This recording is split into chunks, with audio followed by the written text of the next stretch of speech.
The name Howard the Duck usually brings one of two responses, those being, "Who?" or a simple, "Oh God!" Both these can be attributed to the complete bomb of a film produced by George Lucas, Howard the Duck. Since that atrocity, it seems when people think of Howard, they only see a short man in a duck costume. Well, I'm here to help change that stigma with this installment of Better Know a Hero. Howard the Duck was a character created by Steve Gerber and artist Val Mayerick. Originally, he was created as nothing more than a sight gag at the end of Adventure into Fear number 19.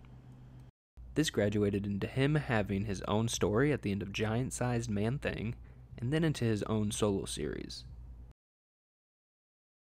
Over the years, he's had a few different solo books, limited runs, appeared as a guest in other comics, and recently given another solo title. When he was given his own title originally, the book was treated as a horror parody. He faced foes such as the murderous Hell Cow and the diabolical Man-Frog. After about 27 issues, Gerber decided to change this formula up and created the character how he is known today. Howard is social commentary, written as making fun of the world we live in and even the one he lives in, poking fun at the characters and events around him. There was even one issue where Gerber made a satire of his own difficulties as a writer.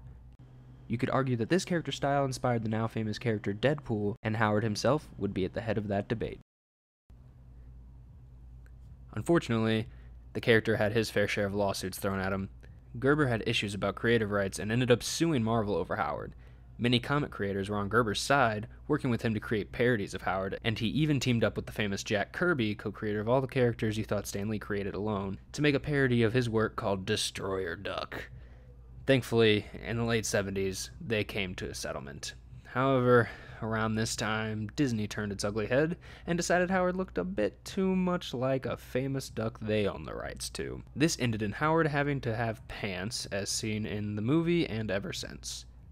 Only a few issues later, his solo title ended and he himself fizzled into obscurity, only appearing here and there over the years in other titles, a movie that made people ask why, and one Marvel Max series where he was turned into a rat.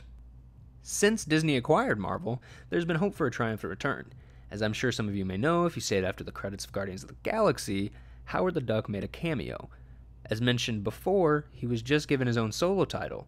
This time, he's a private detective. This is a great way for his character to interact with the strange human world around him, and is already offering tons of laughs and is only a few issues in. That's it.